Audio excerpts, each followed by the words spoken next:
ಮಾಜಿ ಸಚಿವ ಎಚ್.ಡಿ. ರೇವಣ್ಣ ಮೇಲೆ ಕಿಡ್ನಾಪ್ ಪ್ರಕರಣ ದಾಖಲಾಗಿತ್ತು. ಬೇಲ್ ಕೂಡ ಸಿಕ್ಕಿದೆ. ಇದೀಗ ತಾಯಿ ಚಾಮುಂಡೇಶ್ವರಿ ಏನು ಕರುಣೆ ತೋರಿಸ್ತಾಳೋ ನೋಡೋಣ. ಉದ್ದೇಶಪೂರ್ವಕವಾಗಿ ಮಾಡಿದರೆ ಅದನ್ನು ತಾಯಿಗೆ ಬಿಟ್ಬಿಡ್ತೀನಿ ನಾನು. ಮೈಸೂರಲ್ಲಿ ಮಾಜಿ ಸಚಿವ ಎಚ್.ಡಿ. ರೇವಣ್ಣ ಪ್ರತಿಕ್ರಿಯೆ ಕೊಟ್ಟಿದ್ದಾರೆ. ನ್ಯಾಯಾಂಗದ ಬಗ್ಗೆ ನನಗೆ ಗೌರವ ಇದೆ. ದೇವರು ಹಾಗೂ ರಾಜ್ಯದ ಜನರ ಮೇಲೆ ನನಗೆ ನಂಬಿಕೆ ಇದೆ. 40 ವರ್ಷದ ರಾಜಕೀಯ ಜೀವನದಲ್ಲಿ ನನ್ನ ಮೇಲೆ ಇದೇ ಫಸ್ಟ್ ಟೈಮ್ ಒಂದು ಕೇಸ್ ಆಗಿರೋದು. ನ್ಯಾಯಾಲಯದಲ್ಲಿ ಪ್ರಕರಣ ಇರೋದ್ರಿಂದ ಇದರ ಬಗ್ಗೆ ನಾನೇನು ಮಾತಾಡಲ್ಲ ಅಂತ ಕೂಡ ರೇವಣ್ಣ ಮಾತನಾಡಿದ್ದಾರೆ.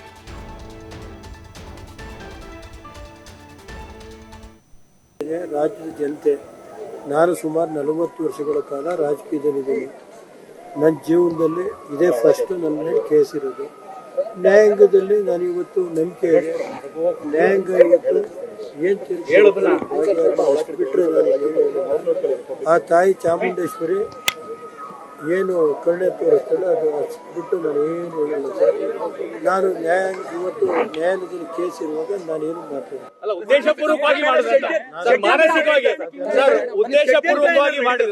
ಅದೆಲ್ಲ ತಾಯಿ ಬಿಟ್ಟು